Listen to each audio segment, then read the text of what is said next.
We ready to roll? Broadcasting live from the internet, it's Tuesday night, and this is the Panels on Pages podcast. Big boys playing with big toys. This is quality content. The boomers are into it. Hey man, I just show up. With your host, Lee Rodriguez. I am a visionary. Like, oh, you have a podcast? I'm like, no, that's not me. That's somebody else. Jason Nyes. Yeah, sure. I'm not getting any vegetables in my diet. I'm just a thick boy. Jose Guzman. Is Jose on the show tonight? He says he's coming. It's like Elton John all over again, just minus the death threats. Kelly Harris. Reach your hand in your pants there, big boy. That's not me. I don't sound like that anymore. And our good buddy Mahoney. And Mahoney's here. What's up, Mahoney? We can do just glorious, wonderful things on our phones, people. No one's ever done anything like this before. It's gonna be massive. It's going to be great. I mean, obviously, I think it'll be great. And it's all killer, no filler. My seat's on fire! Your dick's so hot! Come on. It's so good. It's pretty good. It's there. It's reliable. You know what you're getting every single time. Man, I'm so glad you found us. You're all terrible people, and I'm glad you're my friend. Put that in the intro. That's really funny. Over 500 episodes, and you'd think they'd have the hang of it by now. It seems like the concept that would run its course very quickly.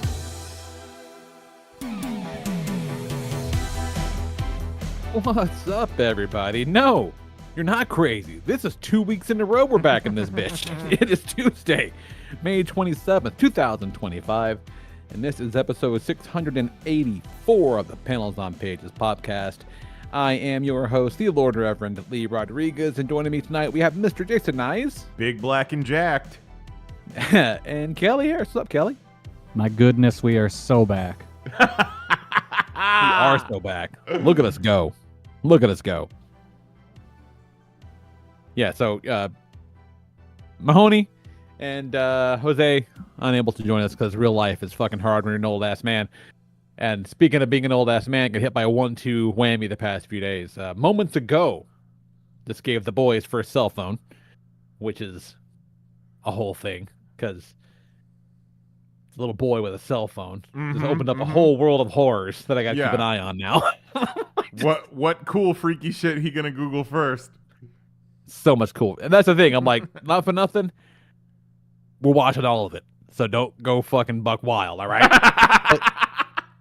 Like, the thing is, right now, though, he is such a little rule follower that I don't think he would dare. So, real ass, true story. He comes home. He comes home a few weeks ago, and he's like, me and Noah aren't friends anymore. And I'm like, oh, shit. He was just here a couple weeks ago. That kid adores you. I thought you guys were, like, besties. He's like, yeah, we were. But, I can't be associated with him. And I'm like, associated? What the fuck happened? And then he tells me about there's this game all the kids like at school called Blook It. It's one of those things that gamify learning. It's like a little learning game and kids level up and there's rewards and shit like that. It's like, nerdy school Pokemon shit. The kids love it. The kids love a good Blook It. Well, this friend Noah was getting razzed by some other fucking kid. Some other kid was giving him shit, right? And Noah got into this kid's Blook It account and sold off all of his shit for revenge. That rules. Hell yeah. And Jax is like, I can't have people thinking I would be someone to do something like this. And I'm like, buddy, what the fuck are you talking about? It's like, I can't get involved. I don't want to be involved in this. And he needs to realize you do want to be somebody that people think would do something like this, so they won't fuck with you. Exactly. Yeah. Yeah. So I told him twofold. I'm like, twofold. One, you say you don't want to get involved. Get involved in what? There's nothing to be involved in. This has nothing to do with you. Two, that fucking ruled. Yeah. I'm like, that's a kick-ass move. Good for that kid. That is 100% a friend you should make. Yeah. Lee's going to start inviting Noah over to the house so we can hang out with him. Yeah. Noah, you like robots? Oh, he fucking loves Power Rangers. He loves Power Rangers. Tries to quiz me on Japanese shit, and I'm like, son, you don't know what you're doing. Shit. Does he want to be the fourth on the podcast? I mean, he very well could be. He's a cool kid. Kid's all right. They're cool now. They made up. Okay, good. But for a few days, it was real hit or miss. And it's like, bud, this is, I got to tell you, like, that's the real talk. I'm like, I got to tell you, this is the dumbest reason everyone's ever lost a friend. Mm-hmm. This is fucking retarded. Like, what are you doing here? Like, you can't know. I'm like, I refuse to let you unfriend this child over some bullshit. Like, I'm not going to let you do it. Over something like, that is no. objectionably awesome. Yeah, get the fuck out of here. No. Dad, I can't be associated with Noah. He's going around saying he doesn't think Diddy did anything wrong. Yeah, exactly. Yeah, that's some conversation maybe we could have. You know? Like, Ye's got a lot of good points. yeah. He keeps telling kids that he thinks Kanye's current work is the best of his career. So they're all trying to kill me, but he's cool now. So I don't think we got anything to worry about too bad, but it does just, I mean, fuck. How long is that going to last realistically, you know? Like, right. It's that's going to, that honeymoon period's not going to last for long. He's not going to be a little boy forever. He's going to be a fucking boy. It's grown-ass man. The first time he realizes he got away with something, he's gonna be like, oh, hell yeah. All bets are off. Yeah, but I really hope that he has some conversations with Zoe between now and then, because if you ask Zoe, she got away with nothing. We always fucking found out. And like, she's grown now, you know. The other day I was like, just, you know, no harm, no foul. Like, did you ever pull one over on me? And she goes, oh God, no. Like, never, not one time. I'm like, okay, I didn't think so. She's like, no, you got me every single time. So hopefully she'll put that fucking fear in him. Keep his ass on the straight and narrow.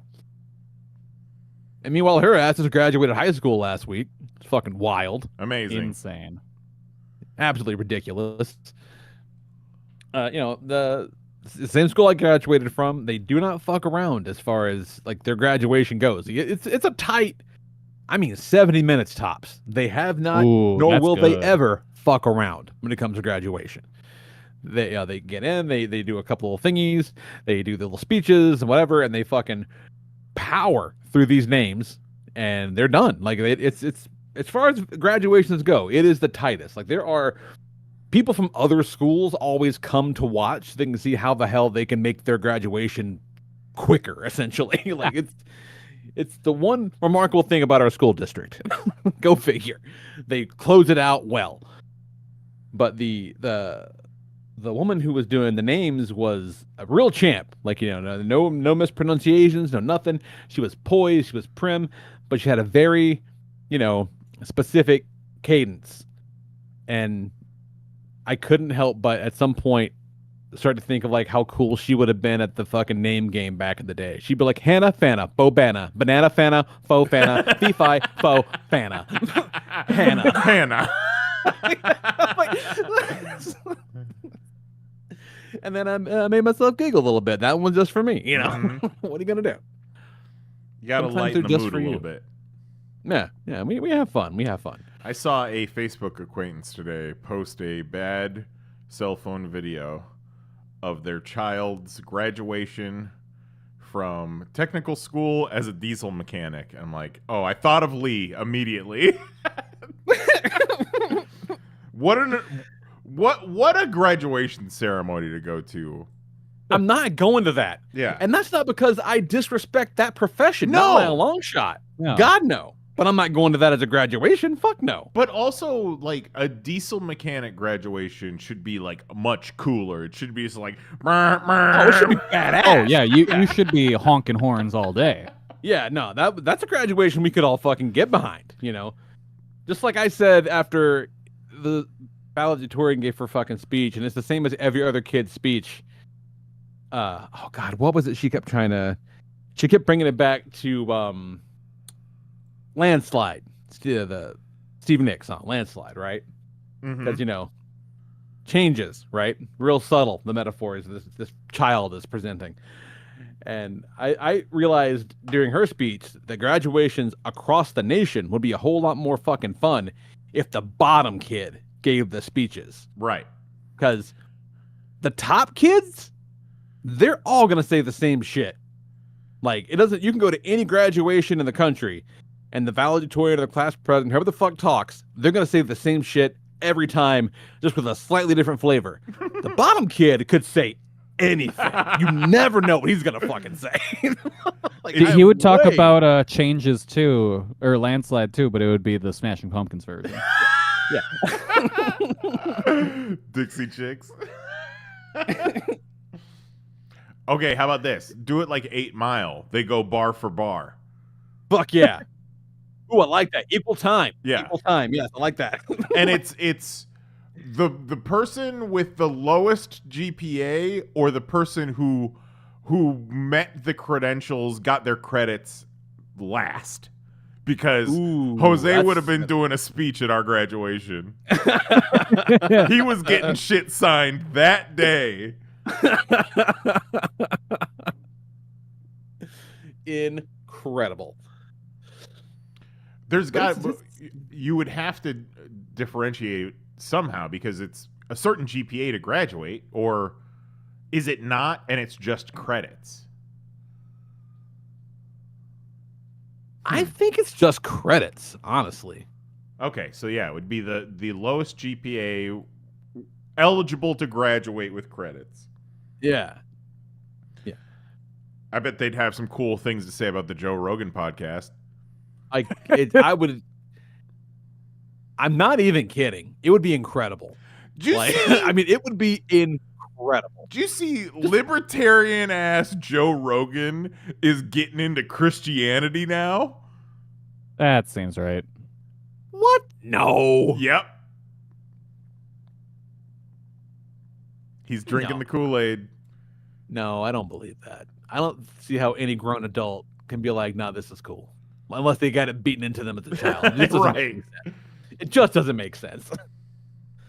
I need someone to show their work on that. No. And not because it's Joe Rogan. You tell me that like the guy on the road, I'd be like, no, he didn't. No. He didn't hear that story as a grown adult and be like, I'm gonna sign me up. There's no fucking way. No grown up has ever had that happen unless they were in a real dark spot. Right, like in recovery. Yeah. Oh, that's the only reason. No.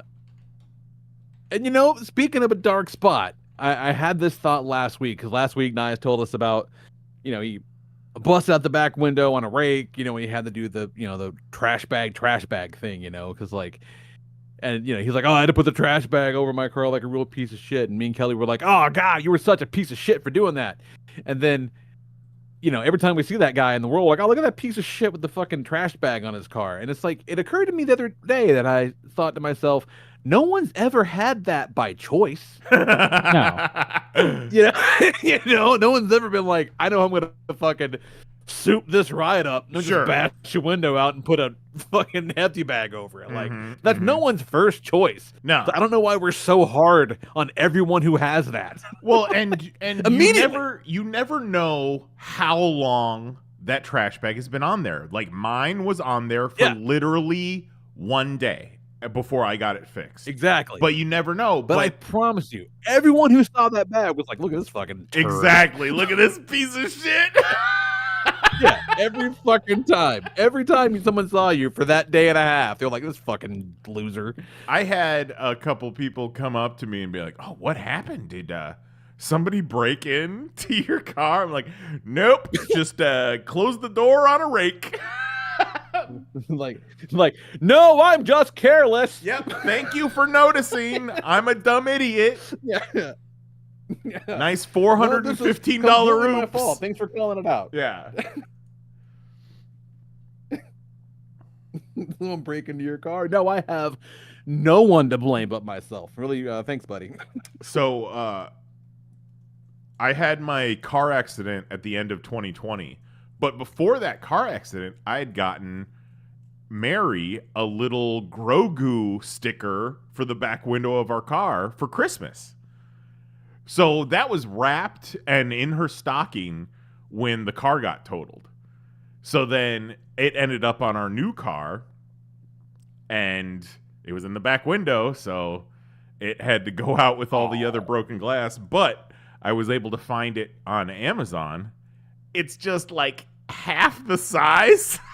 So it's just kind of weird. Like it shrank in the dryer. We got left out in the sun too long, you know? But it's like, when that happens. Not only was it whimsical and brought a smile to my face, but everybody's got a fucking gray sport utility vehicle these days, so easy way to spot the car. Oh, 100%. Yeah. Yeah, that's not a bad move at all. Makes a ton of sense. You know, it's an easier way to spot the car. Fucking a trash bag covering the back window. Hell yeah.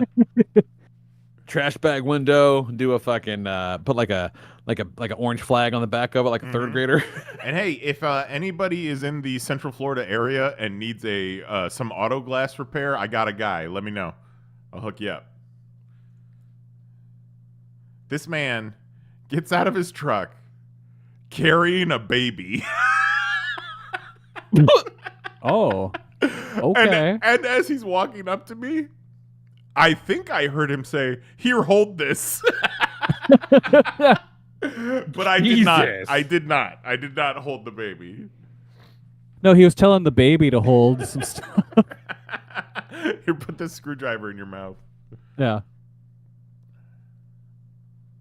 Then you just hold the baby, turn the baby, turn the screwdriver.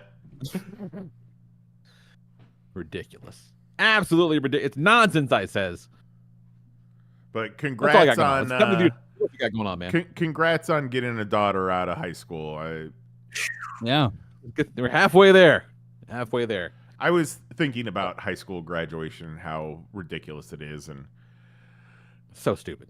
It's good for one reason. You can kind of celebrate those first 18 years of your life, or 12 years, 13 years of school, and you can look back on it and have one last big party with all your friends before you never speak to them again and you become an adult, right?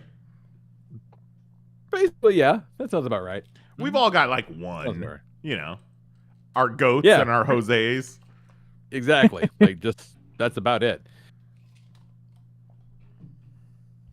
I had a point, and then it's gone. It completely left me. It is 1,000% gone.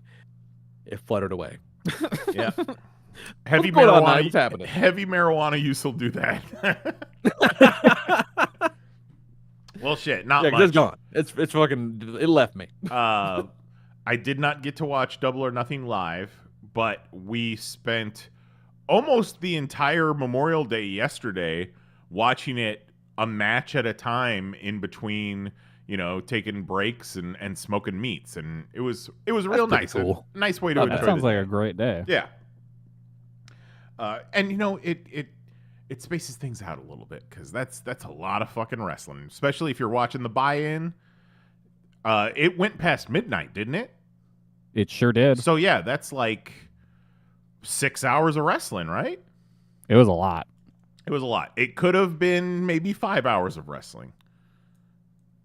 Apparently, allegedly, everyone at AEW knows that the pay-per-views run too long. There's just one guy who doesn't give a fuck. I'll let Tony Khan. I'll let you guess which motherfucker it is. He says, "You're going to watch 6 hours of wrestling and fucking like it." And we will. We just don't like being up that late. Yeah. It was mostly quite good. There's a couple of the FTR match with Nigel and Daniel Garcia. Fine. But it didn't need to be there. Right. It just didn't need to be there, That was too long. Yeah, it just didn't need it. And before we get too deep into that, the other couple of things that I watched this week, we finished the Pee-wee as himself documentary tonight. I started that yesterday and only watched a little bit, but it seems really good. It is 2 parts. Each part is about an hour and 40 minutes long, and it's very good. It's some shit that you've never seen before of Pee-wee, of Paul Rubens. It's wild. Like, seeing Paul Rubens in his street clothes do the Pee-wee entrance and hop on Cherry is very cool. Oh, I bet. And it's a little sad because they touch on the scandals, and he was supposed to do his final interview for the documentary, and he died. Yeah, right. Because he was making this with the full knowledge that he was dying. Yes. Right? Yeah, but and the film- people making the documentary that wasn't him did not know. Did not know. Yeah. Oh, really? Yeah. Damn. Brutal.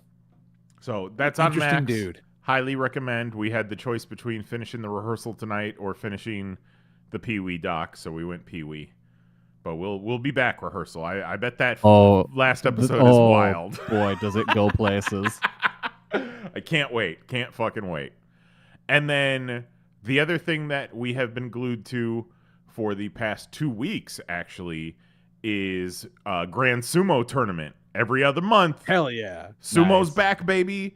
It just finished Saturday? Maybe Friday, Japanese time. But the wife is so boned up for sumo that and the final 2 days were still left to come, but because the person who runs the NHK YouTube does not work on the weekends, you gotta wait 2 days for those last two. Oh, so you 2 got days of sumo matches. blue balls. So she downloaded the NHK app to our television so we could watch it when they love it. aired it and I not have love to it. wait until the next day. So we watched the final. If you're interested in sumo whatsoever, and I've talked it up, find the day 15, basically the championship. Well, I guess it's not really the championship because the dude who wins the tournament won it on day 13. But you get to see everybody in their last match of the tournament, like basically giving their all. And it's wild. They're really showing out. Yeah, Right. they fucking get nasty, boy. Like, we noticed it over the course of a few days. These guys are getting more and more like sand burns. It's like skinning your knee on sand. Yeah, One sure. dude had it on his fucking face, and then you gotta fight the next day. Nobody cares if you got an ouchie. Yeah. Oh God, no. And then if you like that 30-minute NHK, it's the highlights, but they go through every match and they just cut out all the ceremony out of it. If you like that, highly recommend jumping on in July when they start the next tournament, and you will grow to have your favorites, and you'll recognize these guys and their personalities and the way they fight. This one dude, Endo, every match, he ends up in like the third row, and then it takes him so long to get up. I was like, oh, Endo's in the fucking crowd again. Oh, he's having a hard time getting up.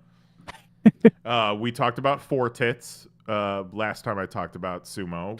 Four Tits is one of my favorite. Kodazakura. So does Endo end up in the third row because he has no defense, or is somehow part of his insane offense? Yeah, or is he like the Sabu of sumo?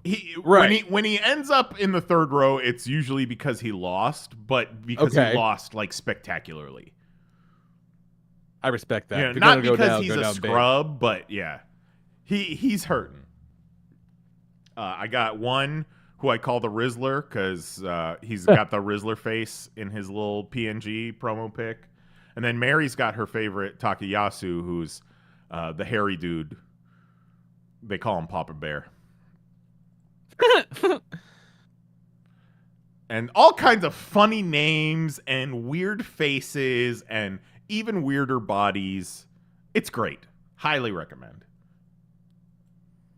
You're not wrong. There are some weird bodies because they. Did I show Some you of them Kodazakura last time? I don't recall. Possibly. Okay.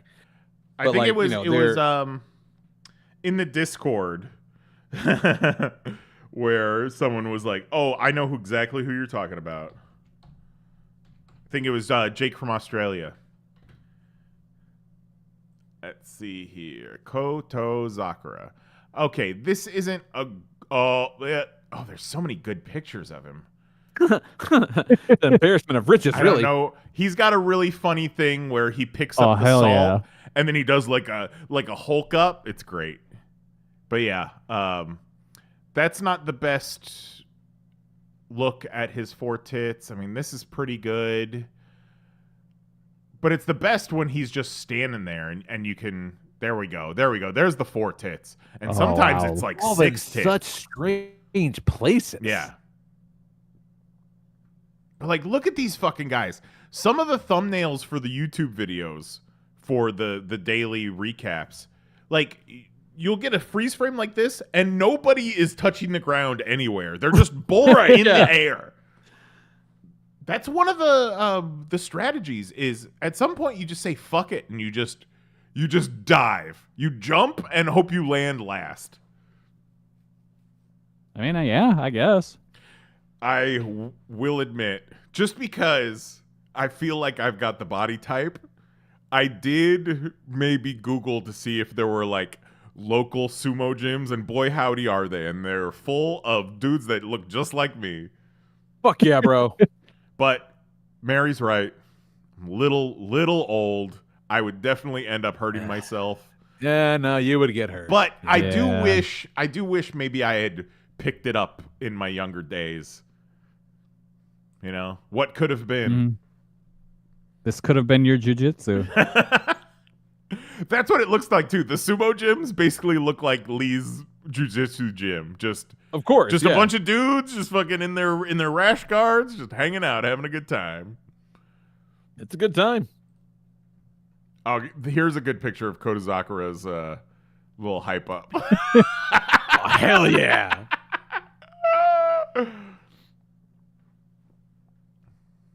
Hell yeah.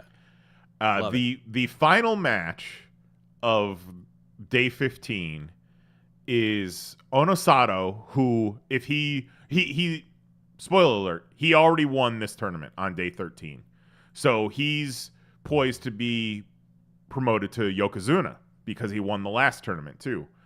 And he was up against the other Yokozuna in the tournament, Hoshoryu. And it's real cool. Cool stuff. Dudes being dudes and fighting other dudes. Yeah, that sounds pretty intense. Yeah. Dudes rock. If you got a half hour, it's a fun time. Lots of fun names, lots of cool faces, lots of fat dudes, a lot of cheeks. Cheeks galore. Cheeks on cheeks on cheek. Good cheek on cheek action. Man. Everyone cheeked up. Don't blink though. You blink, the match will be over. You'll miss some cheeks. Yeah, before the show tonight, we didn't have enough time, but we might have stumbled upon a sumo stable YouTube channel, half-hour video of them eating the sumo diet. So we're gonna do that. That'll be fun. See if I got what it takes. Right. I do, and always will. Believe in you, buddy.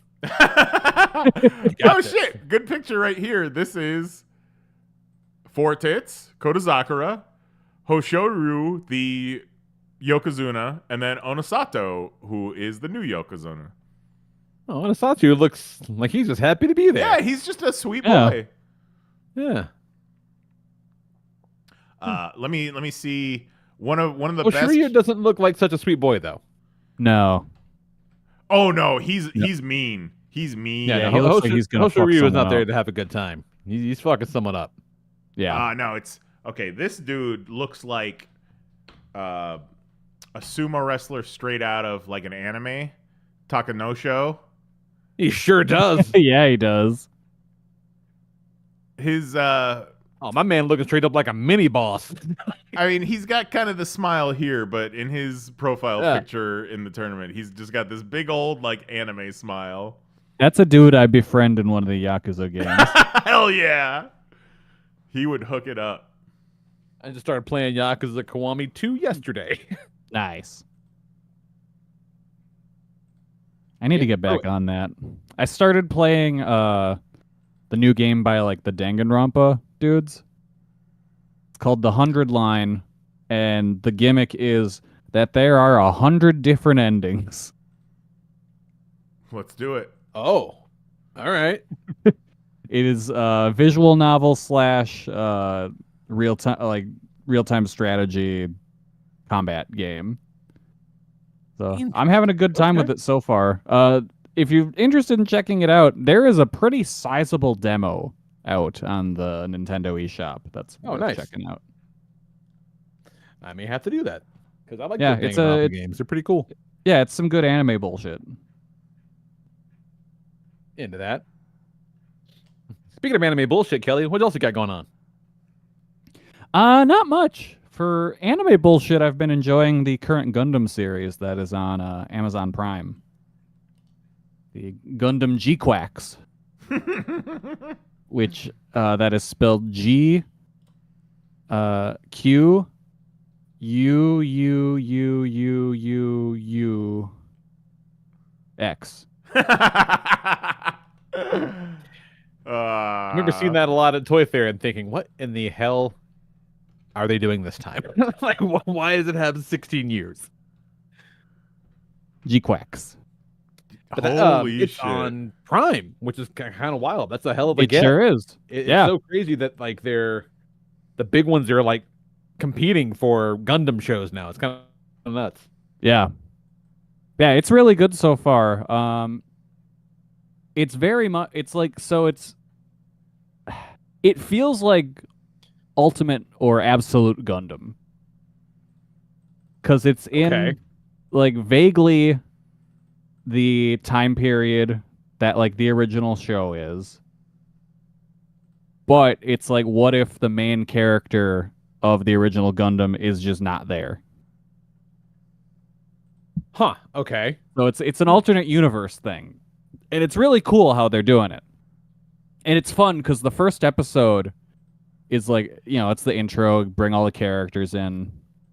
And then episode 2 is just like, all right, here's all the bullshit for the nerds. And it goes from like, it goes from being the robot with cute girls show to being the military drama that explains how this version of the Universal Century timeline is different from the one you typically know.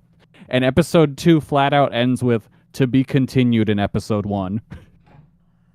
Oh, okay.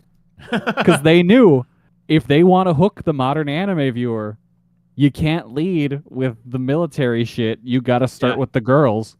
No, you're not wrong. And that was a good move because, that shit, I mean, even the good ones, the good Gundam shows, like, some of them start real dry. Like, real dry. Like, Gundam, when it's at its best, is just weird military, like, drama.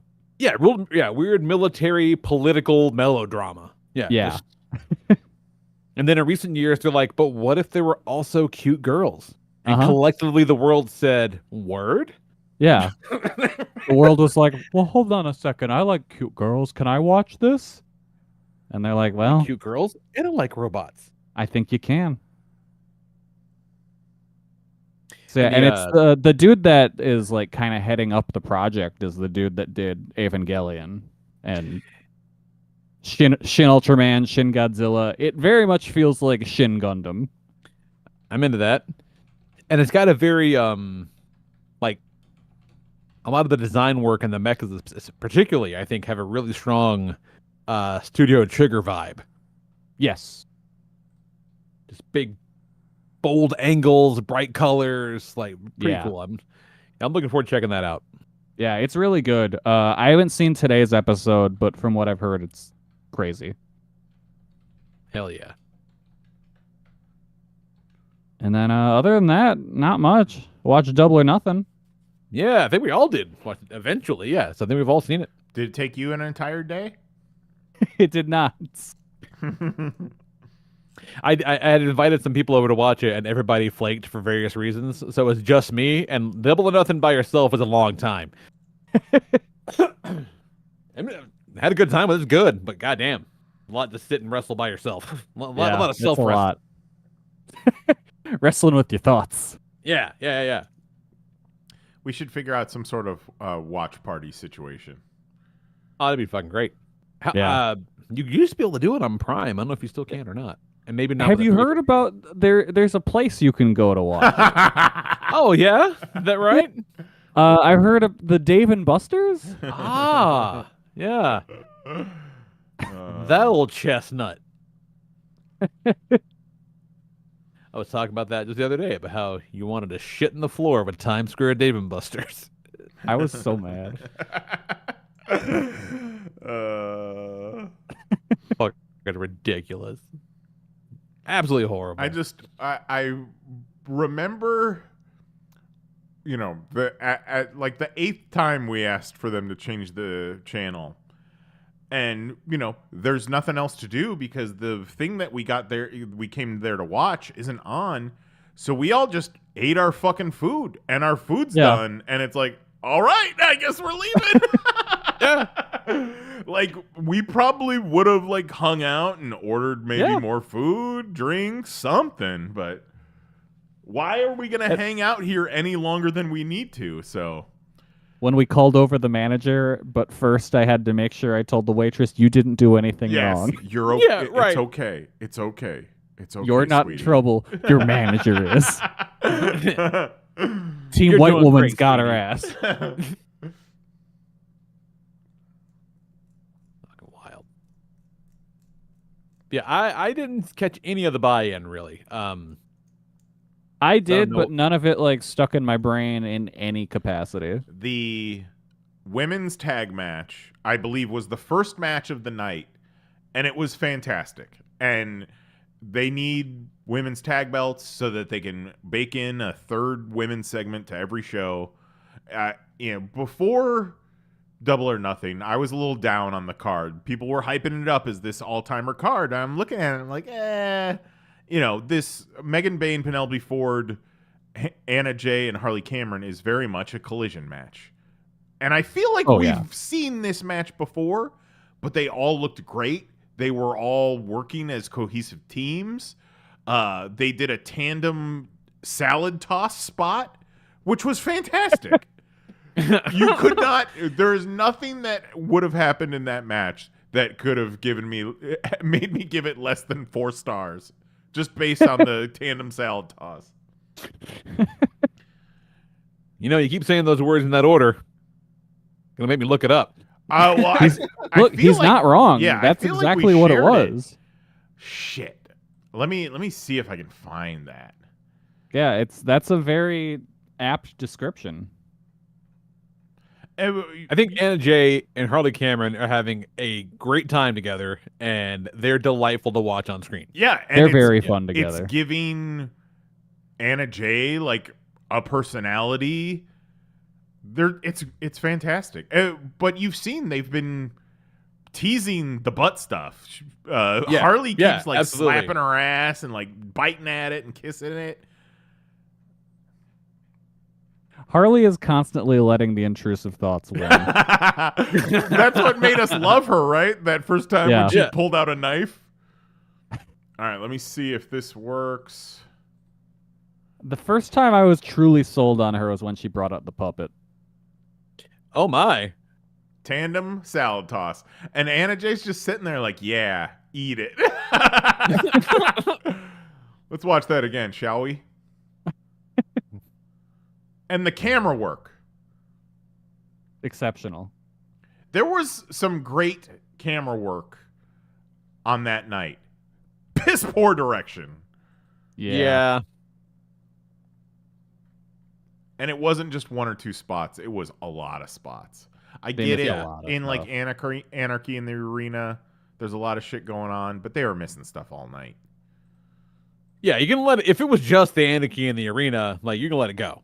You know, because it's madness. I mean, of course they're going to miss some stuff, but that was weird. Most of the worst night. Part of the show was they were missing shots. Yeah. Let's see. First main card match was Mercedes and Hayter, and God damn it, did I want Jamie Hayter to win? Fucking hell. No, wasn't happening. In fact, I'm shocked Mercedes lost the New Japan Strong Women's Championship because I expect her to have a wheelbarrow like Ultimo Dragon at some point. Especially she's got the Owen belt, but they've also got the trophy. They should make her carry the trophy around. From what I've heard, she is done with her dates with New Japan. I see. Yeah, but they got goddamn. Forbidden Door coming up. Yeah, It's not like they you don't- could have they- kept it on her, but they like to have that belt defended on the U.S. shows. I get it. But Hayter is looking better and better since she came back. I think she looked great in this match. They both did. Yeah. They looked great, and I really, really, really was hoping that she would pull one over. Because it wasn't for the belt or whatever. But fucking nah. Yeah. Which sets you up for Mercedes and Tony Storm, which she beats Tony Storm. I'll be so sad. Oh, she's 100% beating Tony Storm. This is happening. Sorry. Yeah. I feel like Tony's gonna eat her alive in the promos leading up to it. I mean, let's go. It'll only help her get better, right? Yeah. Damn good match, though. Damn good match, but I was just bummer that it ended the way it did. It means you're Yeah, I emotionally didn't know what it invested. was. It's good. Nigel and FTR, and then Danny Garcia, which not even Stoke could save that one. It just went on for fucking ever. It Went on it was just way too long. Ever. They just had a long extended period where it was just Tony on the outside just waving his hands around like, oh, no. Please, no. Please, No. Oh, no, not my body. When Nigel made Cash apologize to Tony because he had him in like an arm lock, and then afterwards Cash was like, I had my fingers crossed, Tony. They are much better pieces of shit than they are good guys. So there's that. Absolutely. But yeah. Where are all the tag teams? And why is Daniel Garcia and Nigel McGuinness tagging? It's great to see Nigel McGuinness in the ring, but it's just weird. Yeah, Danny Garcia just feels like a dude defined by having friends for the Right. most part. He should have one friend, and that's Daddy Magic. Yep. Never once turned on him. Nope. I thought He that was match friends. He was his dad before the Jericho thing. Then he became his mentor there. I thought for sure we were going to see a Cope return at the end of that match. Yeah. Yeah. But no, just kind of happened. It's fine. Who even won that match? FTR. FTR. Yeah, FTR, yeah. because Oh, Nigel fuck, was next dead was on the outside. The stretcher match was fucking awesome. Yes. Oh, that was so good. Mark Briscoe is really become just an MVP Yeah. for AEW. Good for him, man. Because Yeah. when his brother died, it could have been it for him. Yeah. But he's just so damn likable. Yeah. And he's good. He's a solid performer. He's so He's likable. solidly in the role of just like, hey, we need someone to go have a good match. Mhm. Yeah. And- we need a and then wild Mark man just- and a good match. Mark just stands up and is like, I got you, daddy. Yeah. He's so likable, and Ricochet is so unlikable. Yeah, Ricochet is so good in this role. Yeah. Yeah, he's so much better as a piece of shit than he was just another generic good guy who can flip. Yep. I White meat baby love face. piece of shit Ricochet. And it goes to show that once again, WWE is given a generational talent and they can't do anything with them. Mm-hmm. Right. Yeah, exactly. It's insane. And I have not, full disclosure, I have not watched WWE in a very long time. Good. But I Yeah. saw Buddy Kerouac talking about the greatest women's match he's ever seen. And I refuse to believe that WWE has good women's wrestling. Do they? Am I missing something? Honestly, their women's division is one of the high points of the company. Yeah, I mean, I know they got Stephanie Vacour, which is Yeah. awesome. They had some And good the match talent. that he was talking about was Stephanie Vacour versus Jordan Grace, which I'm sure was very good and was most likely the best women's match he's ever seen. They got Jordan Grace in WWE now? Holy shit. Well, she's still technically signed to TNA, but they've just taken over TNA. That's right. Yeah, because suddenly WWE is acting like there's other wrestling. I wonder where they got that idea from. Yeah, because TNA is just like the current proxy battle in this war. Right. Hilarious. But yeah, Briscoe got fucking bloodied up like a maniac and worked with. Not only did he finish the match all bloodied up, he kept it on for a surprise bloody mess return later in the show, That which was insane. Cactus Jack, that's a gamer right there. Yeah. The blood is just brown and dry. It's so gross. Like copper colored. Oh yeah, it was totally dry. There was no red left at all. And I smell like imagine, scabs, baby. Yeah, and eventually they get him back and like, oh my god, let's get you to the shower. It was like, hell no, I ain't going to no shower, baby. I'm gonna come back out and look like a wild man. They're like, okay, buddy, calm down. The mohawk, I feel, was just another dig at Ricochet being bald. Like, look what I can do, so buddy. Funny. It had to be because he couldn't be bald too while they're all chanting bald at the camera. Yeah, right, yeah. Well, he had let his hair grow out a little bit. Yeah. Prior. And shout out to Industrial Cleaner Zep getting some screen time. Oh my god. That wasn't Zep, that was Baja Blast. I hope, because imagine his head looked a little red afterward. Oh. Yeah, but then I think Briscoe got it in the face. So it can't be real. No. Yeah. No fucking way. That's real Baja Blast, baby. But so fun. Fucking great. They had a blast. Good time. And then, oh my god, that weird ass tag title match. Which, what the fuck were they doing here? Like, it was as meandering as Dustin's promo on Wednesday. It's so Dustin's weird. promo on Wednesday was like, somebody should come out and get him. What the fuck is happening? Somebody please stop me. It was definitely a case of he's like, I'll call it when we get out there. It'll be fine. And then it wasn't. It was not. It was not fine at all. No, it wasn't at all. Yeah, it was weird. I don't know.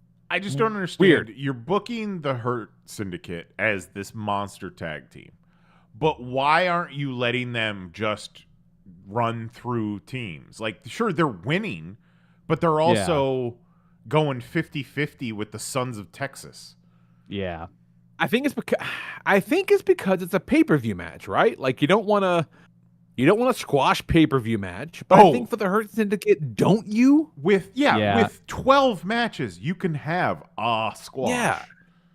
Yeah, and when it's the Hurt Syndicate, like fucking Dustin comes out, gives this meandering ass thing, and then fucking they get whooped on for 7-8 minutes, and you're done. You know what I mean? Just whoop their asses for a while, and like have them be picking the meat off the bones when they pin them. Instead, you're already teasing MJF's gonna fuck them over. You couldn't just let them have one night of it all working great like a well-oiled machine.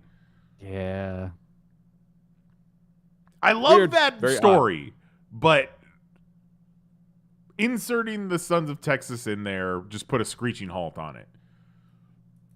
Like, I almost would have preferred them not have a tag title match at the pay-per-view and do the contract signing at Double or Nothing. Right. Yeah, I would have been fine with that. Yeah.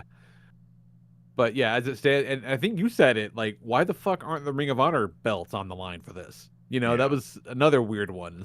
Like, okay. They've been putting Ring of Honor TV on YouTube the past couple of weeks. I don't know if they're going to keep doing it or not, but that's a way to get me to watch Ring of Honor. They really should. Yeah. They tell you what, really should. The Ring of Honor that we've watched, I have not seen any of the champions on those shows. They are only on AEW television. Pretty much. Except for Athena. Yeah, I saw when I went to Collision a month or so back. I did see a Ring of Honor Pure title match at that the Ring of Honor taping. Oh, and speaking of Ring of Honor, on their YouTube, do not forget to watch the Dean show that went up. I saw that it was live on YouTube today, and I turned it on for a little bit. It was that show that they were holding outside the arena. Yes, I'm very excited to dig into that because I loved the first Dean show from WrestleMania weekend Dean. last year. How are you going to run a Dean show and not bring in Shane Douglas? I love that Tony Khan is the right kind of wrestling nerd to be like, yes, this dude that ran the forum that I was on as a kid died. I must have tribute shows for him. Oh, hell yeah. Then we had what the Continental Championship match was next with Okada versus Kung Fu Canadian. Yep. This way over-delivered for me. Yeah. It was so good. So good. I feel like everybody that's kind of on the fence for Speedball, that match helped put him over to one side. Absolutely. He's a little annoying. He's a little white meat babyface, but it's good. People seem to really dig him too. One of my favorite things about Speedball is when he talks, he sounds like someone doing a Kenny Omega impression. Oh my god. And I love getting to watch Okada in this era of his during his shithead heel run in AEW, just because he's a freak, man. Like he'll be midway through the match with these apex level athletes who are like sweating, breathing heavy. Okada's like he just got done walking down the stairs. Yeah, yeah. And then he shifts it into second gear. Yeah, exactly. Like he's quiet, cool, almost like he doesn't even want to be there until he'll explode with these fucking moments. It's really interesting to watch. He's great. It's a really interesting style, and his hair is such a pretty color. And that's not to say that because if you're just describing it, it sounds like he's no selling, but that's not it at all. That's not what it is. It's just purpose. Like every move he makes has a purpose, and that's really fucking rad. I like that. I've always felt like Okada, to me, feels like what Randy Orton could be if he tried. Okay. Yeah, I can see that. I've always felt like Randy Orton could be the best wrestler if he tried. Oh, he doesn't give a fuck. Exactly, and he doesn't need to. No, not at this point in his career. God, no. No. Like, why would he start giving a fuck now? Exactly. It's like there was a bit when it was looking like he might not re-sign with WWE, and I was hoping he would do like a heel run in AEW for like a year or so, and then call it quits. And then we would see if he could actually try. One of my favorite Randy Orton bits in the past few years is from a SmackDown taping or something where, like, Randy's in a group of guys outside the ring, and he lays down like 30 seconds before the guy in the ring like jumps over to jump on the guys outside. And the guy with the cell phone leans over. It's like, what are you doing? And Randy goes, I want to get jumped on. That shit hurts. He just laying on the ground. So when the camera cuts over, he could be like, oh no, he got me. He's just there. He does his spots, that he gets back on his bus and starts playing Elden Ring again. Yep. He's like, I don't want to get jumped on. That shit hurts. Moving on. At one point, Taz was talking about how tall Okada is, and he's like, man, he's 6'3", but he's a tall 6'3". And I'm like, Taz, you are a short 5'6". Of course he's a tall 6'3" to you. Oh, when he fucking jump kicked Bailey out of midair, like drop kicked Bailey out of midair, that was insane. Like, I don't think I'd ever seen that before. Best drop kick in the game. Hands down the best drop kick in the game. Like my brother-in-law has watched a few pay-per-views because they've just been over or whatever, and every time he does it, he's like, God damn. Because take everything else away from it, right? Take all of their pretend fighting of pro wrestling. That's a man that can jump straight up in the air 6 feet. Mm-hmm. Yeah. It's insane. And make it look effortless. Yeah. Yeah, that was Wild really shit. good. And that would definitely felt like a kind of coming out party for Mark Bailey too, where it was just like, oh, he can do this. He doesn't just do like the flippy, fast paced match. But homeboy, man, I feel like he could kick your goddamn head off. Oh, Those yeah. kicks look insane. Yeah, when he Yeah. gives foot fives to people at ringside, I'm like, that must hurt. Yeah. And just, and he's getting so close to Okada's face. Anybody he's wrestling, like, they can smell his fucking toes. Oh, yeah. So if he's like, a little off, you're losing teeth. Yeah. It's so fucking wild. One of my favorite Mike Bailey things I've ever seen was on a GCW show he was on. And like they're fighting through the crowd and eventually like got onto like the bar at the venue. Mm-hmm. And he just picks up a drink and takes a swig out of it. And meanwhile, his wife is on commentary. And she just goes, "No, we do not drink strange people's drinks." You put that down. Speedball Michael Bailey. Yeah. Oh God, not my Christian name. That's fucking great. Well, it's like a couple weeks ago, when there was the dog collar match on TNA, where Steve Macklin bladed so deep that TNA banned future blading. Oh my God. And there was a picture posted of him being all bloody, and Deanna Purrazzo, his wife, quote tweeted it and just goes, "Stephen Walter." Stephen Walter Macklin. Call me immediately. There is no one I'm more sad about being stuck in this current era of TNA than Steve Macklin. Because that dude can just bleed like an insane person. And now they say he can't. It's like telling a songbird not to sing is what it is. Yep. That's the dude. Like, he at least once a year at least has like one insane match where he like just is determined to lose all of his blood. Oh God. This year was the dog collar match. The previous year was the one he had a crazy match against PCO where he stapled PCO's lips shut. Oh, I remember that. What's PCO doing, man? I don't out there know. doing crazy indie shows? He must be. I haven't seen him in a minute. Didn't he quit TNA at a GCW show like around Christmas? Yes, that happened. But I don't really know outside of that like what's going on with him. Hey man, it's been how many years since that New Orleans WrestleMania? Yeah. He got a good few extra years out of that. Oh, absolutely. Oh yeah, good for him. And he's got to be pushing middle 60s at this point, right? Yeah, Because he's sure. same era as all those new gen guys. Yeah. Yeah. Fucking wild. Yeah, according to Cage Match, he is 57. Oh wow. Oh, well, okay. All right, so Been like rest- right around Billy Gunn's age. That Been other wrestling fucking- since 1987. Wow. That's crazy. Shawn Michaels A little only different 59. some of these guys. I thought Shawn Michaels would be a little older than that. So we had the women's championship match, which was pretty great. I enjoyed that. I really enjoyed this one. Mm-hmm. Yeah, really good. When Yeah, really good. Tony gave Mina the hip attack in the corner with her little ruffled bloomers, I was like, that must be the most comfortable move ever for both of them. Oh, her outfit was awesome. Like her Yeah. gear was tremendous. Mary was like, oh, she's got a run in her hose. Oh, no. Those are garter belts.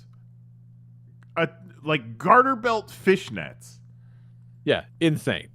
Just looking like an insane person, but also super hot. Wonderful stuff. Great match. They had a great match. They had wonderful chemistry together. I can't imagine what else they could have done differently, but it is kind of weird to like have Mina show up and just lose immediately. That is an odd choice. Yeah. Yeah, I thought. But it's for not like it's sure- gonna hurt Mina. Everyone loves her. Like I don't think it's gonna hurt her at all in the long run. No, she'll be fine.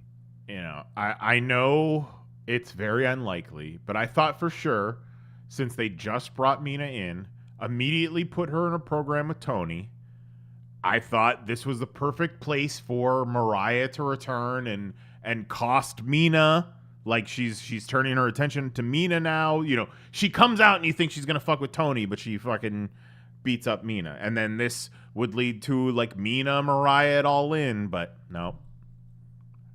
Wasn't meant to be. I've given up We miss hope. you, Mariah. We miss do. you.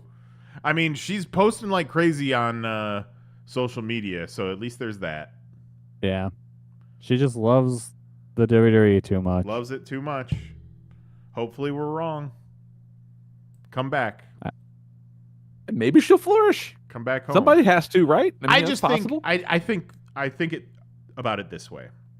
She came in from Stardom, and in a year, she was the world champion and involved in at least one or two of the greatest women's matches and the greatest women's program of all time. Would that have happened in WWE? If she goes to WWE now, will she ever reach that level again? Will they book her like that? She'll definitely have a match against Charlotte Flair. Probably won't be any good. She might get to hang out in NXT for a while. It's like we talked. Kerouac will love her. Kerouac will finally come around. We talked about the women's division in WWE. It's so stacked right now. So fucking stacked. Like way on one hand, yeah, great competition. On the other hand, there's not a whole lot of spots. No. Yeah, there's really nothing for her there, I don't think, What a besides weird just fucking place to have to put yourself. Yeah. You know what I mean? Like, my God, what? This is not a conversation that most people have to have about their job. Fucking wild, man. And you know, the one company covered up sexual trafficking. Yeah. Yeah. Yeah. Yeah. Even like, you know, even if it was the best shit in the world, even if they're great to their, well, no, they really couldn't be great with their employees if they weren't, you know, Yeah, sex it's monsters. still a morally repugnant company. Yeah. Yeah. Yeah, it's not great. You Are you aware of the noises that Booker T makes on NXT? I am. No. Okay, hang on. So he has a spot he does on commentary with Stephanie Vacour's, like she does like the kind of like knee stomps into the mat. Okay. Right, but her ass is And- going up and down as she's doing it. Yeah. And then he makes like coming noises. Yeah. Oh. Booker T is basically the avatar of every gooner WWE fan. Yeah. Oh my So- God. I sent this in the group chat. I don't know if it's honestly, I don't entirely know if it is what I'm thinking it is, but it's something someone posted tonight, so it must be related. Are we gonna see it? Are we gonna see it? Oh yeah, baby! Here we go! Oh, she got out. Booker T, Jesus Christ. Of the champion. Booker, you seem conflicted. I am. Oh baby! Okay, I'll find one. Stephanie Vacour, the Stephanie one that got Vacour is away, great. you know? Yeah, she's so good. Tell you what, if they have any lady wrestlers come in for Forbidden Door this year, make sure they sign some sort of like offer of first refusal with AEW. Just Yeah. in Right? case. No shit. Well, that's the thing. People Just are in like, case. "Oh man, I can't believe Tony never offered her a deal." And it's like, yeah, he didn't because he didn't want to fuck over his promotional partner. Right, yeah. Right, yeah. He didn't do the dirtbag thing. Yeah. So the next up was the Anarchy in the Arena match, which I gotta admit I was a little nervous about at the beginning. It Oh was my god. It was a goddamned mess at the start, and like not in that fun way. It was just like, what are we even doing here? The long ass Bucks as the Forefathers intro. Yes. Oh my god! And then them being dressed like the forefathers for the entire match made everything so much more absurd. Yeah, I thought at some point they were going to take the jackets off and they'd have the sleeveless shirts with the fucking ruffles on them. Nope. Yeah, no. Full jackets with tails the entire time. Like, ridiculous. Maybe we'll see those young bucks as Jazzwares figures at Toy Fair next year. Probably. Just so they're putting out like the Jazzwares Vault or whatever. It's a 3-pack with Kenny Omega, Matt Hardy, and Sammy Guevara. Where the package is basically the golf cart knocking Sammy Guevara out of the box. Yeah. It's pretty good. Pretty clever. Yeah, it's just a little like cardboard golf cart, but it's a good cute. bit. Cute little gimmick. There's some wild ass spots in this match though. Look, man, maybe call me old school. Goddamn, I love a staple gun. I love a staple gun, and no one fucking whips out a staple gun like Swerve Strickland. No, he Swerve doesn't. is just so smooth with it. He like there's no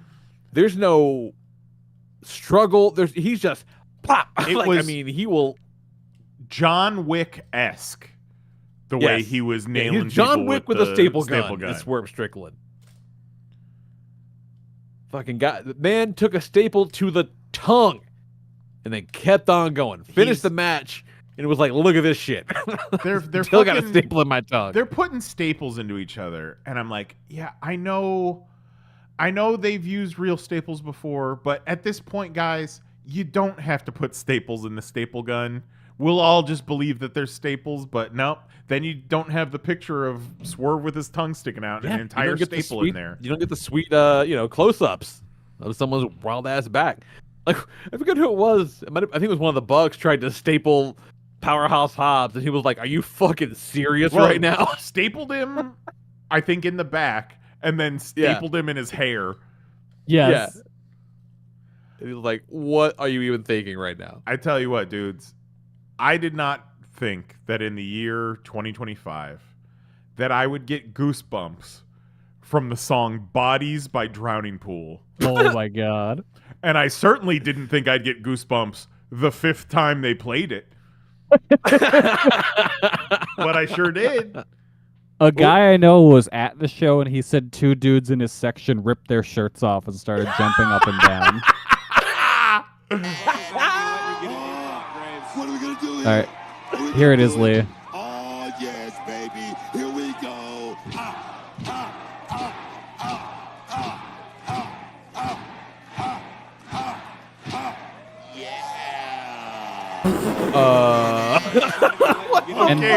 And that's okay for some reason. Oh my god, that's a lot. The Gooners are all right with that. Booker Oh my T God, is that is definitely so much. one of the more disappointing wrestlers in of all time, I feel. One of the most disappointing wrestlers of all time. All right, go on. Just with his I don't He's know. not how to say wrong. it. Like his backstage politics, this shit, the fact that he always went to bat for WWE no matter what. He's just gross. Yeah. You kind of wish he was cooler than that. Yeah. Yeah. No, I can see that. And like, here's the thing. Imagine if Tony Schiavone did that. Oh my god.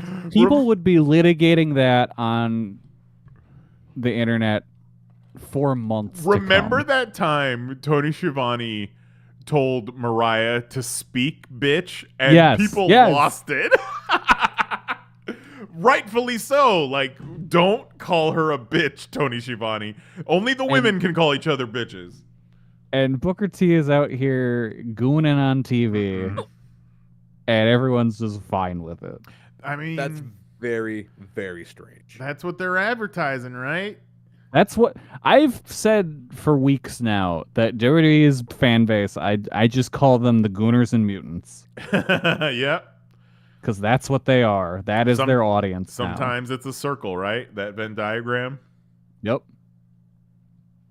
All right, so speaking of the WWE audience, there is a toy company. You can find them on. You can find their stuff on Amazon. They're the Figures Toy Company. Oh God. Great name. They make a lot of accessories and shit for wrestling figures, right? So they'll make like nicer rings than what you can get from fucking Mattel or whatever.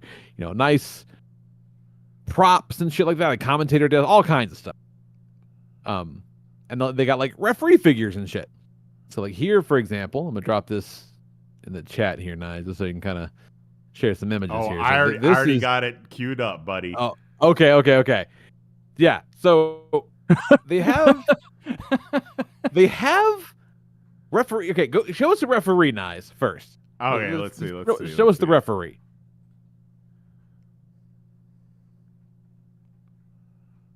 Did you the link me the referee figure?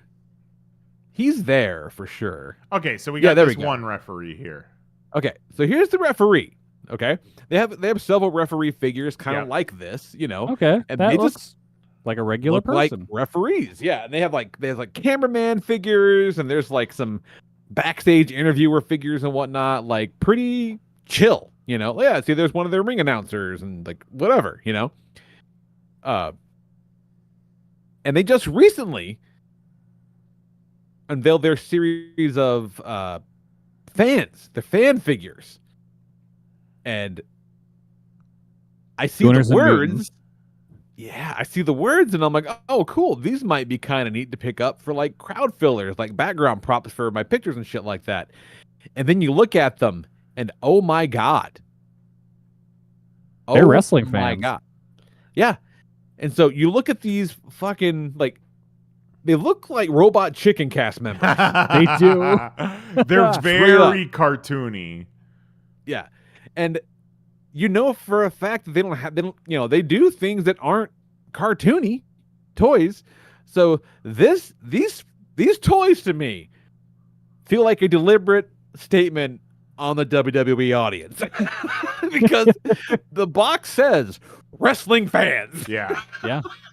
And it's just, each 4-pack comes with a fat dude with bitch tits and shorts and sandals on. And there's the one that's got like the constipated face. Yeah. Like I'm going to the forums. Okay, if you go back one, it's the second one there, the one with the chick with the jeans. That figure, if you zoom in if you find the close up of the girl, as insane as her face is, she also has here we go. She also has her shirt painted over a body which is not supposed to have a shirt on it. Sure isn't. So I saw those and it made me laugh very much because boy, look at that. You look at that fucking guy right there and tell me that's not deliberate. That's a wrestling fan if I've ever seen one. Like this is WWE World right here, isn't it? Yeah. Yeah. Fucking made me laugh so hard. That's a grown-up superhuman. Right? Big Yeet fan. So fucking funny. Yeah, I saw these on the Major Wrestling Figure podcast this morning when I watched it. Pretty nuts. Made me laugh. So funny. So funny. And then I think my favorite moment of Anarchy in the Arena was Willow and Hobbs clear the ring, and then Willow pulls down her overalls and reveals that she also is wearing a big black and jacked shirt. Yep. Hell yeah. Black was excellence so in that good. match. Willow God, rules. What a great match that was. Like, There was- It turned out great. I think it was during the cage match between Samoa Joe and Jon Moxley where Willow ran down wearing like shiny, sparkly, skin tight jeans and like a crop top and a sweater. I don't remember the sweater, but I just remember her running down and being like, "Whoa, whoa, whoa, Willow!" Oh my goodness. No, I think she had a cardigan on too, which made it even funnier. No, Willow's great. I would like to be her friend. They padlocked her ear to the Oh, ring that was post through some her sicko gauge shit. hole. Yeah. That's Yeah, just I got to saw be a that. matter of they're all like, all 12 of them are sitting around brainstorming, and somebody goes, "How about we lock Willow's ear to the ring post?" And she's like, "Fuck yeah. I love it." Yeah, exactly. Yeah. Yeah, someone had to pitch that. And I remember. And I bet it was her. Yeah. Oh, yeah. Because, like I said, I knew a dude who did that to himself with a combination lock that was not his own. Oh my God. Why? When we were in school, because he was a fucking lunatic. I also saw him at one point. He had put the white cap of a prescription pill bottle in there. Like, that's how fucking big he got in that son of a bitch. And towards the end of the school year, he ran up to some dude who was emptying out his locker, and he had his his combination lock in his hand. He just fucking ran by, grabbed it, yoinked it, clicked that shit in his ear, and kept running. And that guy was like, "Hey, what happened?" And I never saw the end of that story. I assume he got his lock back. Last time I saw him, he didn't have it in his head, so guess it worked out for that guy. That was Justin Newman. What a guy. What a character. real fucking weird dude. Bet he's doing great. I think I just saw the other day he graduated from diesel mechanic school. Yeah. Shout out all the diesel mechanics out there. Doing the Lord's work. Yeah. Oh, another thing from this match I loved was just Shibata showing up as though it was any other match. Yeah, not dressing for the occasion. Yep, just full normal gear. He was wearing an ops. Have it any other way. He was wearing an ops t-shirt for the beginning of it. He at least brought his towel to ringside, I think. Gotta bring the towel. Swerve's Predator gear was amazing. The whole entrance with the lasers to reveal the Predator, it's pretty dope. The entrance was really cool. He got good gear, good stuff.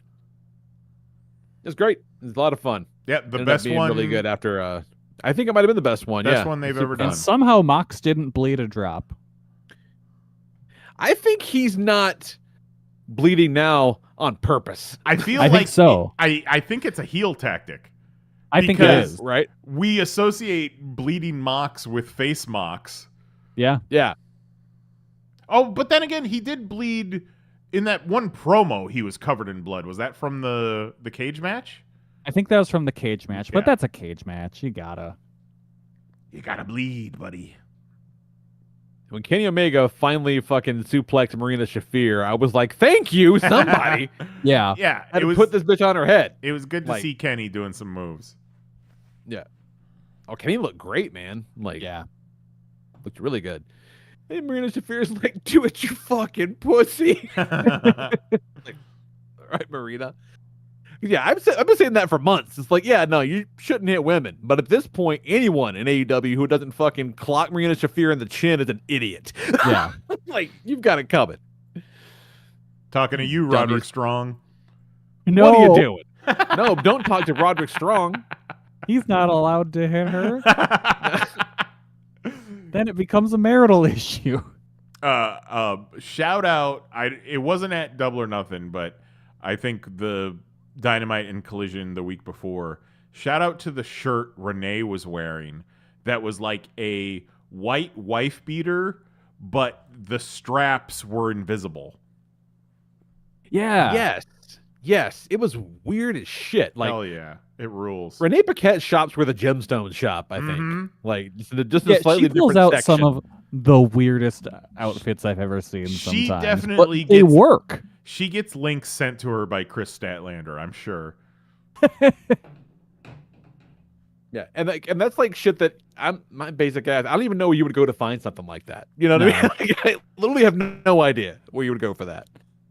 I feel like not necessarily the fashion, but like a lot of their ring gear, they get at sex shops. Yeah. I mean, I could see it. Why not? Just a lot of straps.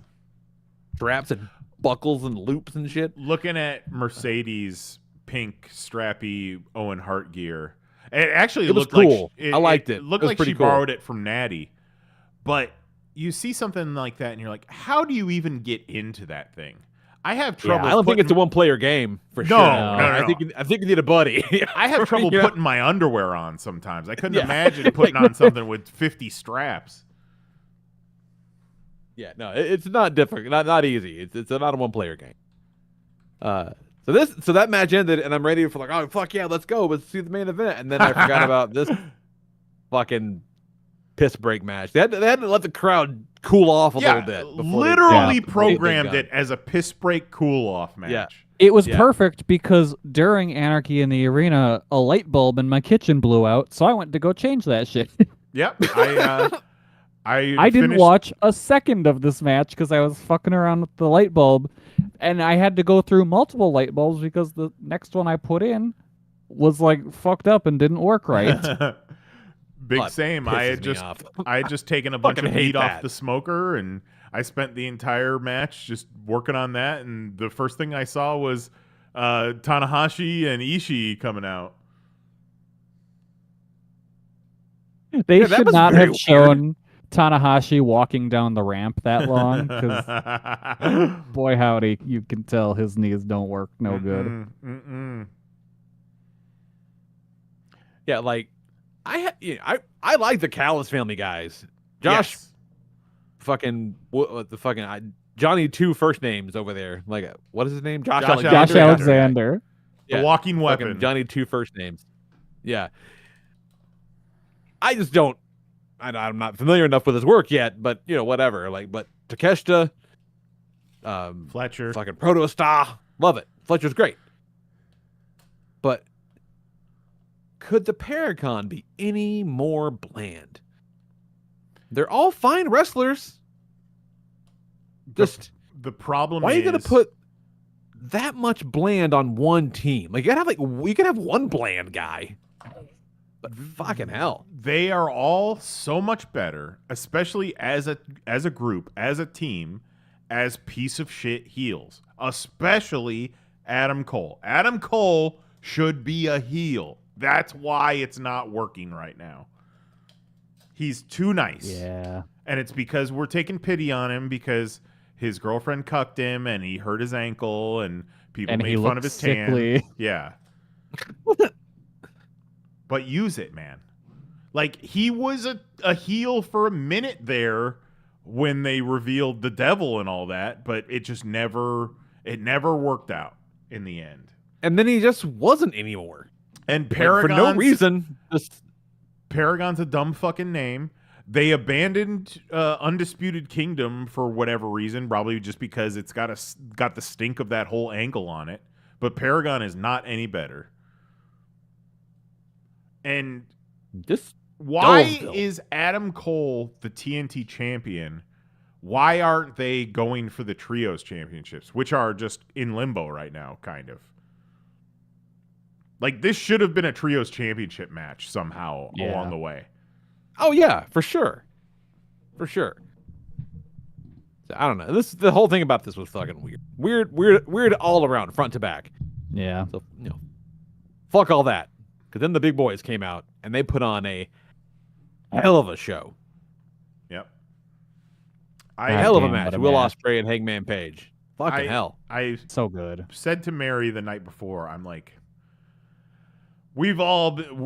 everybody's been building this match up in our heads as it's going to be one of the greatest matches of all time. And Ospreay's in it, so all bets are off, right? But at some point, he's going to have like a okay match, and we're all going to be shocked. But this was not it. No, this wasn't the day. This was not the day. And I said gotta say, I did not end the way I thought it would, honestly. My heart said Hangman. I went towards Hangman after their promos on Wednesday. And see, it's funny because after the promo, I went more Osprey, and I felt like you made a lot of sense. So, but it's cool to be surprised, and either guy works. I love it. Yeah. And the other thing that made me think that Hangman was winning was I was just like, wait a minute. All in Texas. Right. His match is Texas Death. Mm-hmm. That's what he and Mox have to do. Right? Yeah. Absolutely. Yeah. He can win the belt, he can redeem himself. We can go back and right the wrong that was made all those years ago when Punk beat Hangman for the title and sent AEW careening down a terrible path. Yeah. That's the moment where it all went wrong. Yeah, exactly. It really, I mean, like, that it is the exact moment. Really and truly it was. Because like, then it was turn. Followed by injuries and suspensions and booking getting thrown in the air over and over and over and over. That whole period of time where they were trying to bring back old WWE viewers and it just wasn't working. The MJF reign of terror. Yeah. I feel like that MJF title run was 95% good. No. I'm telling you. Mostly bad. The matches, though. The matches were good for the most part. There were some that were aggressively horrible. Like that Jay White match is one of the worst fucking matches I've ever seen. Oh, that Jay White match was that is trash. definitely the 5% for me. That match was so bad, but also that the whole storyline leading up to it was so terrible. Yeah. Anything with the brochachos was just trash. They had a good thing going for a little bit. Like, I would gladly toss all of the good from that run out in the trash with the bad if we could just get rid of the bad. Yeah, I think we're all Hangman, MJF, they're all going to get a do-over. Yeah, I hope so. I don't necessarily need MJF to get a do-over. But this also sets up, if they do it that way, right? If they do the Texas Death and he wins, then also now we get to see Hangman and Osprey at Forbidden Door in London. You have to assume... I think it's entirely possible and most likely that Will beats Hangman for the belt. And it's a short little reign. I'd be fine with that. And that's fine. You know, Hangman's not going anywhere. I wouldn't think he's not going anywhere. So he has plenty of chance. There's got to be at All In. There's going to be a Casino Gauntlet again, probably, and Osprey will win it. And who knows? Maybe he'll win the title at Forbidden Door. That's what sold me that he was winning at Double or Nothing, was when he talked about taking the belt to Forbidden Door in England and all that shit. And now I think family, bruv.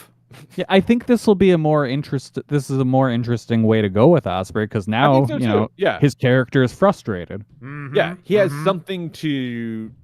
Yeah, I mean, he for the first time, kind of. Yeah, he has something to overcome. Mm-hmm. You know, and that is much more interesting. Yeah, a little bit of heel tendencies coming out. Yeah, I loved the back and forth where. Well, he tried to hit Osprey tried to hit Hangman with the one-winged angel. I think Paige used a big pressure at one point. Like, it's pretty cool. Really like good. Busting out their enemies' moves and shit. It's pretty cool. And I think Hangman did an angel's wings at one point. Mm-hmm. He did, yeah. Which is pretty cool. Yeah, that's neat. I think that's his now. I think it is. I think he took it. We're gonna see it in all of his matches. Yeah, which is cool. I like that. It's a cool ass move. Yeah, but yeah, that was an incredible main event. It was fantastic. Like, there's nothing you can't. No notes, as the kids say. You know what I'm saying? Like, 5 stars. Yeah, 5 stars. No notes. Would recommend. And generally speaking, very good show. It was like that weird. Yeah. You know, stinker trio match and the weird tag match aside, like that's about it. Had like, a great that's the only time. thing that it was great. hollering, screaming. Two spots in particular that made me worried were when Mercedes did the knees off of the apron to the floor. That was so gnarly looking. And then that was so cool. Basically, Ospreay. Nobody hates anything as much as Mercedes hates her knees. It's insane. She must have Like, heard. I know she's little, but goddamn, she must have heard that there's vaccines inside of her knees. Yeah, fucking nuts the way she flies on those things. And then almost in the same spot, Ospreay did the Styles Clash to Hangman to the floor. Yeah. It's like, fuck. Like, they both landed on their head. Yeah, that was one where you're looking real close, like, okay, somebody do something that lets me know it's okay. Yeah. Something, what was it that happened to Nick Jackson on the ramp? He might have done a dive or something, but then, he like clipped the back of his head on the stage. Yes, he did the swanton through the table, and it looked like he smacked the back of his head on the stage, and he was not moving for a little bit. I got real scared there for a bit. But he got up. It's always good to see him get up. Yes. Yeah, but he definitely got his bell rung. Like, not great. But, you know, hey, it's a cost of doing business when you're doing that kind of wild shit. Like, everybody's going to be sore tomorrow. You know? Like, it's badass. Great show. I was watching a clip on YouTube. Dan Soder is a comedian. He said he met Jon Stewart at some point and asked him about the time that Jon Stewart got FU'd by John Cena. And Jon Stewart's response was, you know what? It might be fake, but that shit hurt. But you know I'm okay because immediately as I land on the mat, you can see me reaching to tug my shirt down over my belly. That's funny. Why not? Makes That's sense. How you know. That's how you know. Stone Cold to be like, and you know, God damn it, Jon Stewart, nobody wants to watch you pull your t-shirt over your belly. Oh man, remember that time the guy who is now our president got put in the WWE Hall of Fame?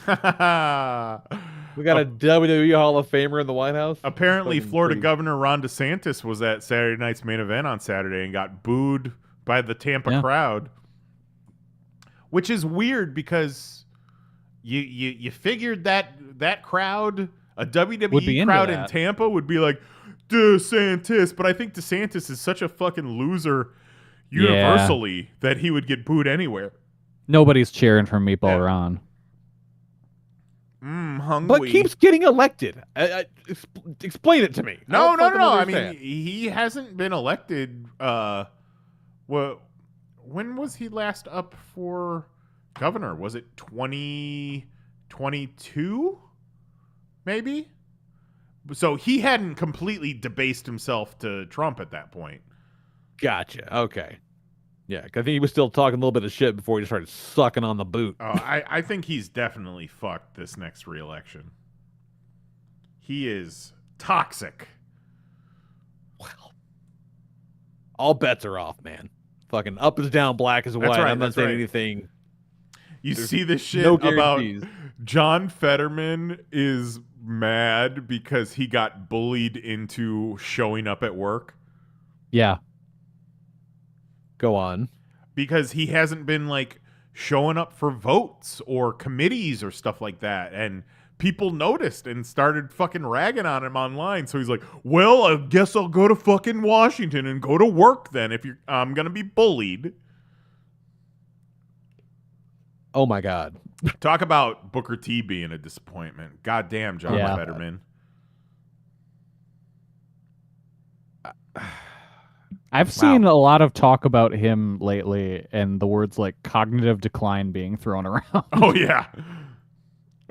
There was a story a few months back about, like former people on his team and former aides who were like, we would not let him drive anywhere because he was not a safe driver. Just speeding and texting and on the phone. So No one was allowed to get in the car with him if he was driving. Jesus. Insane. And I think that was before the stroke, too. Maybe not. And that's an elected official. Hey, you know what? Say all you want about Trump, but Joe Biden wasn't trying to bring the Chrisleys home. That's true. No, that's 100% true. I don't believe it was part of Kamala Harris's platform. Nope. And that's where they went wrong. It's good to see that our president is finally attacking the issues that bother everyday Americans, and it's why is Todd Chrisley in Fred over prison and not making more episodes of Chrisley Knows Best. I think about it at least once a day. Yeah, it's like, if you are a bad person, Trump's got your back. Yeah. But I don't understand why you said that after talking about Todd Chrisley. No. It's unrelated to Todd Chrisley. I'm talking about all the other people that he's like helped or pardoned or whatever. This is an outlier. But I feel like if even broken clock's right twice a day, Kelly. You know, if Gotham City were real, Trump would be working to get the Joker pardoned. I think I said it before, but I used to think, you know, when you'd read some bullshit in comics, like when the Kingpin got elected to be the mayor of New York, right. Like, oh, this is ridiculous, this is preposterous. And then real life happens, and you're like, come on, guys. Be better than comic book bullshit. What are you doing? I don't know if this is just anecdotal or what, but since the election, I feel like I've seen way less MAGA hats, Trump 2024 stickers. It's like they've all got buyer's remorse. I would hope so. You know what? But they owned the libs and that's it, you know? We owned the libs and lost the farm. Yeah. That'll teach him at Harvard. I'll just give up my livelihood. You see him working on getting the Chrisleys pardoned. And you realize, oh, he can basically do any fucking thing that he wants, right? Yeah. Yeah, and no one's telling him not to. This is what he wants to do. Like, you could, I mean, he's not going to be able to unilaterally change laws, but you could at least, like, do some work towards it. Like, what is Donald Trump doing to legalize marijuana? You would think that he'd be all about that. A lot of his supporters would be about that. But it just seems like really low on the priority list behind pardoning the Chrisleys. The biggest lobby for keeping marijuana illegal is the corrections officer lobby. That's why it's still illegal. Because the corrections officers union pays the politicians to keep it legal. Right. And that, they had to find some new reason to lock up black kids. Well, yeah. And we need that free labor. Like that's the new slaves. Yeah. Kanye told us. Yep. Again, Burton Clock's right twice a day. He wasn't wrong about that one, you know. Like he's got some good ideas. Have either of you gotten the opportunity to hear any of Kanye's Heil Hitler song? I have not. Can't say that I have. Me neither. But you know what? I feel like that's a good thing because apparently it's kind of a bop, and I definitely don't want to be bopping to a song where the hook is Hail Hitler. Yeah. Oh, sorry. Heil Hitler. Look, I'm going to go ahead and say it. That's how you know the man is a musical genius. When you can make Heil Hitler and make it a bop, the man is a musical genius, okay? But also a goddamn lunatic. But really, he hasn't made good music in a few years, so it's actually shocking that people are saying that. Nah. But, you know, maybe it's because he really hadn't found his muse, and he found it in the Fuhrer. Yeah. Oh, Zero in the chat says, my sister voted for Trump, then lost her job a few weeks ago due to federal cuts. I'm sure she learned her lesson. I hope so. Like, that's the thing. I would hope that they would learn, but they're not smart, a lot of them. You know, not necessarily this person in particular, but a lot of they're just not smart. They don't do well with like information that is verifiable and real. They're like, why'd Joe Biden fire me? Yeah, like, why did Trump wasn't able to stop what caused me to lose my job before it happened because Biden had already set it in motion years ago or whatever the fuck, like there's an unbelievable cognitive dissonance. It's like I don't know if meme they of get why it or did not. I don't know. Why did Obama let 9/11 happen? Yeah, right. Because he wasn't even a senator yet. Oh, Zero updates us. No, she did not learn her lesson. There you go. That sounds about right. Yep. Mm-hmm. Yeah. Because again, we don't deal with logic. Very frustrating time to be a person. But a good time to be, fucking dark watching wrestling and playing with, his friends on the internet. So that's fine. That's good. Yeah. Have you guys encountered any AI slop in your like everyday viewing or like just media consumption? Not like Twitter or something like that or social media. Like, does YouTube count? Sure. Yeah. Because I've definitely found like AI slop playlists recommended to me. Yeah, that bugs me when you think that you're turning on some cool music and then then you start listening to it and like, this is very kind of like repetitive and this is formulaic. wrong. And like, what what is this? This is fake music. No, I don't YouTube enough for that, honestly. Like my viewing is pretty cultivated. We were just looking for some garbage to watch, and I pulled up Max, and we used to watch the Alton Brown Cutthroat Kitchen all the time on Food Network. And apparently there's a new Cutthroat Kitchen with a different host, and we put it on, and one of the first things I see, host standing in front of this big screen, like projection screen or LED wall or whatever, and they're supposed to be cooking meals using airline food and airline tools and stuff like that. And the image behind the host is of a plane on a tarmac at an airport, and on the side it says Cutthroat Airlines, but immediately the image doesn't feel right to me. It's just background, it's just kind of setting the stage, it's the turbines moving on the plane just a little bit, but then I'm looking and the different turbines and the front landing gear are like some MC Escher shit where the turbine on the left is in front of the landing gear. Oh. And I'm just so it's just unnatural plane on that unnatural plane. Like the Food Network couldn't afford to license a picture of a plane and Photoshop Cutthroat Airlines onto it. They had to AI generate a plane on a tarmac. And badly. Yeah, that's unfortunate. Yeah. I've been seeing a lot of videos on YouTube kind of pointing out some of the AI video creating technology has gotten so good that it looks real. But however, all the examples that they show are like little 3-second clips. Sure, this little 3-second clip you might not be able to peg as AI, but let it run for longer than 3 seconds, and I bet I could fucking figure that shit out. Because you're gonna not have any human soul in there. It's just gonna be soulless sound bites and just abstract video, and I don't feel like AI is ever gonna get there. No. It looks like it has a look now. AI does. Yes, absolutely it does. And you know what I realized it looks like?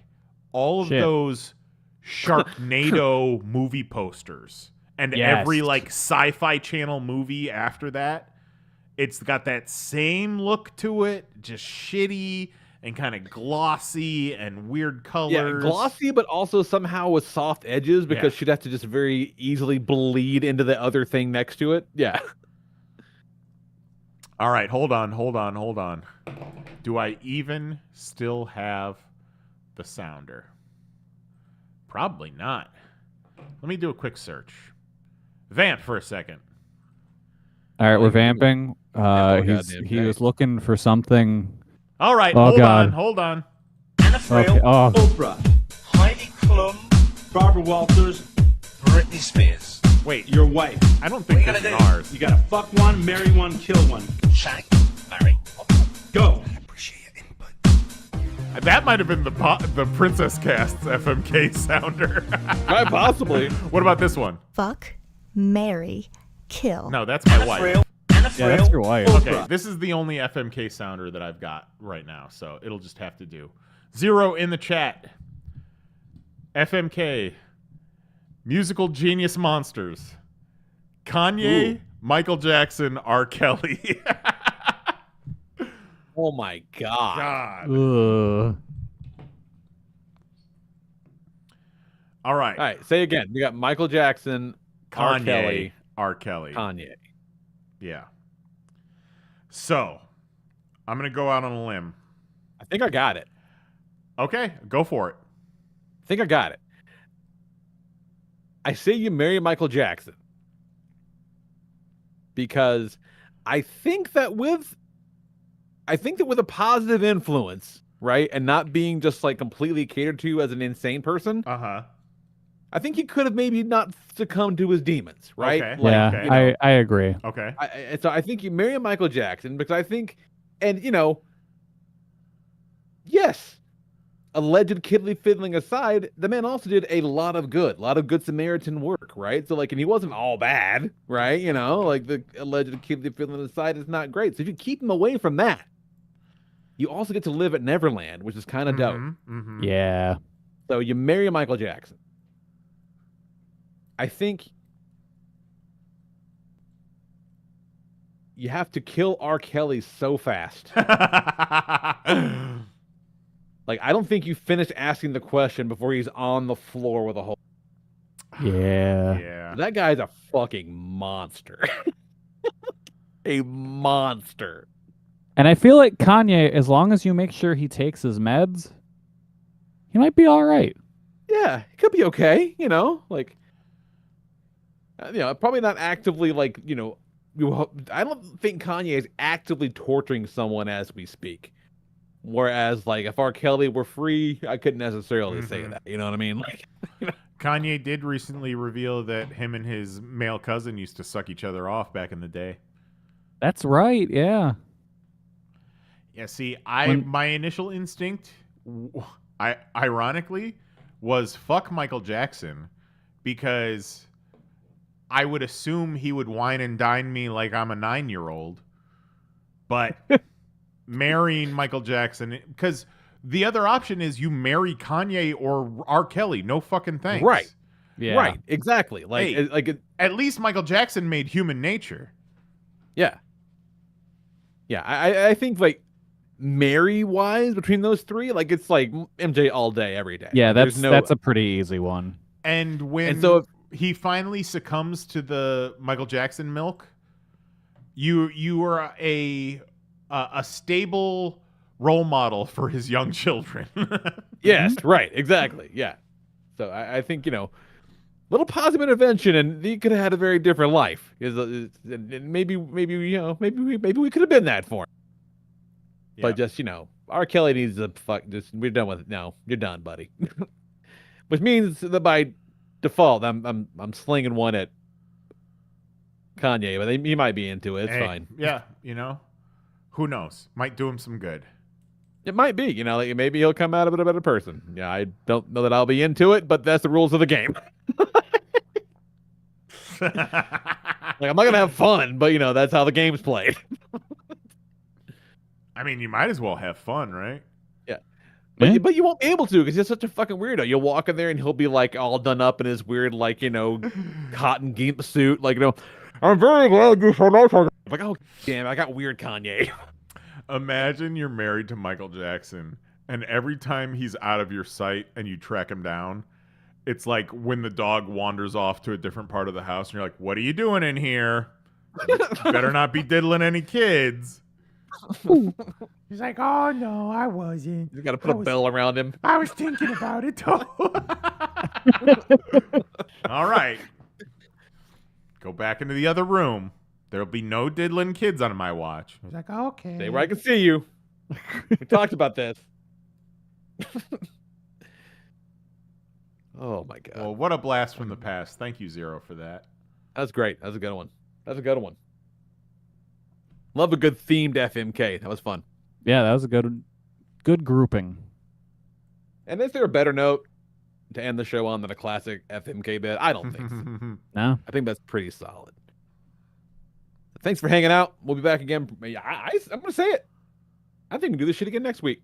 I think we're gonna do a 3-peat.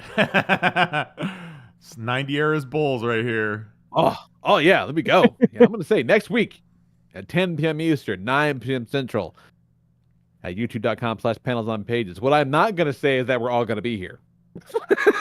Yeah, because you never know. I'm definitely not gonna make that claim. But somebody will be back. Maybe So one of for these Jason days. Nyes, maybe one of these days. One of these days we'll just fucking do it all in the studio. Yeah, that's what we got to do.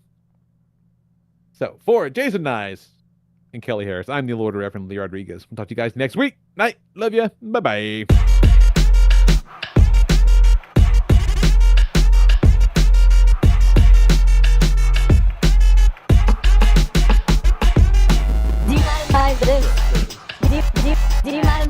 You fucking Google ass bitch. Fucking Google something. Holy shit. You fucking Google ass bitch. I didn't want to say it. What are you, some kind of bitch? Whoa. You fucking Google ass bitch. Why you keep bugging us, YouTube? you fucking Google ass bitch. That's it. Show's over. We're done. See you next